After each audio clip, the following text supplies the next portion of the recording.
Puji Tuhan, kita bertemu di dalam kasih Tuhan. Kalau pada saat ini, kesempatan yang indah Tuhan berikan kepada kita semuanya. Di tahun 2020 ini, kita dapat merayakan kebangkitan Yesus Kristus. Seluruh dunia merayakannya, tetapi saat ini kita bertemu di dalam kondisi yang berbeda seperti di tahun-tahun sebelumnya. Namun itu tidak mengurangi akan kasih Tuhan dalam hidup kita. Kesempatan ini yang Tuhan berikan buat kita semuanya, membawa kita lebih hari, membawa hidup kita lebih sungguh-sungguh di dalam mengiring Tuhan. Hari Paskah bagi orang Kristen adalah hari kebangkitan Yesus Kristus, yang menjadi makna yang besar buat orang yang percaya pada Kristus.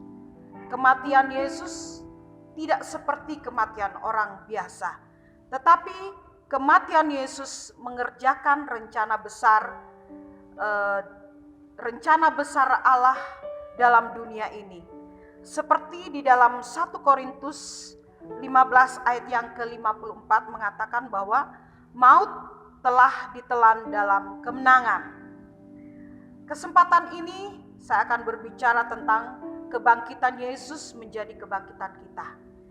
Dalam Filipi 3 ayat 10 dikatakan bahwa yang ku kehendaki ialah mengenal Dia dan kuasa kebangkitannya dan persekutuan dalam penderitaannya, di mana aku menjadi serupa dengan Dia dalam kematiannya, supaya aku akhirnya beroleh kebangkitan dari antara orang mati. Ini perkataan Rasul Paulus, dan Alkitab menuliskannya kepada kita, dan suatu kerinduan dari Rasul Paulus bahwa dia ingin mengenal Tuhannya. Dia ingin supaya kuasa kebangkitannya juga menjadi bagian dalam kehidupannya. Dan dia berharap untuk beroleh kebangkitan di antara orang-orang mati. Tentunya ini adalah orang-orang percaya yang akan dibangkitkan pada masa kebangkitan pertama. Penting artinya buat kita dan kerinduan kita semuanya. Pada saat ini dalam konteks kebangkitan Yesus menjadi kebangkitan kita, artinya bahwa di dalam kehidupan kita mau untuk supaya seperti Rasul Paulus ini, apa yang dikatakannya itu juga menjadi kerinduan kita bersama. Karena di dalam peristiwa, di dalam Alkitab telah dicatatkan bahwa akan terjadi sesuatu pada akhir zaman. Peristiwa-peristiwa yang mungkin menggoncangkan bagi kita semuanya.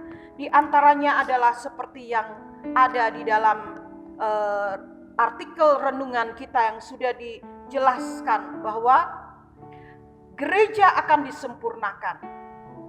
Yang kedua, gereja disingkirkan dan terjadi permulaan aniaya besar. Ketiga, kedatangan Yesus kedua kalinya untuk menjemput orang-orang percaya.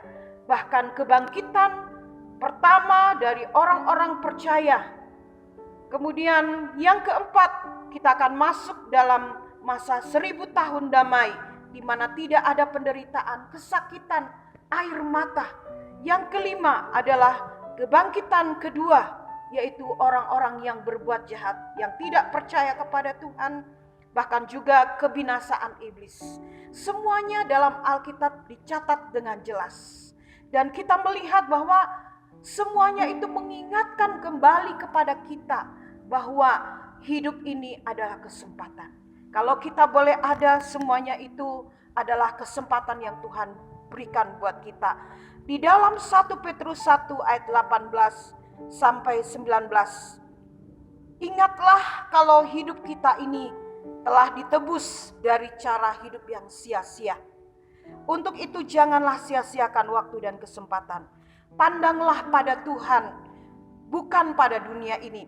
Jika mata kita tertuju kepada dunia ini, kita tidak dapat merasakan kepekaan apa yang terjadi dan keadaan pada akhir zaman ini. Karena hal duniawi membutakan mata kita akan kebenaran. Saudara dan saya, Tuhan ingin, marilah kita hidup memandang kepada Tuhan. Hidup di dalam roh, bukan kepada kedagingan ataupun dunia. Harta, pangkat, uang, jabatan itu akan lenyap. Segala kekayaan kita, mungkin mobil, rumah yang mewah, harta kita, barang-barang mewah kita yang bermerek, segala sesuatu, pakaian yang bagus, perhiasan, semuanya itu semua sia-sia. Tetapi satu hal, firman Tuhan mengatakan dalam Galatia 6 ayat 8, hiduplah dalam roh, maka kita akan menuai hidup yang kekal dari roh itu. Dan biarlah kebangkitan Yesus menjadi bagian dalam hidup kita, sehingga kita pun juga akan dibangkitkan pula pada kebangkitan pertama orang-orang yang sudah mati di dalam Tuhan. Salam Pantekosta. Haleluya. Ada kuasa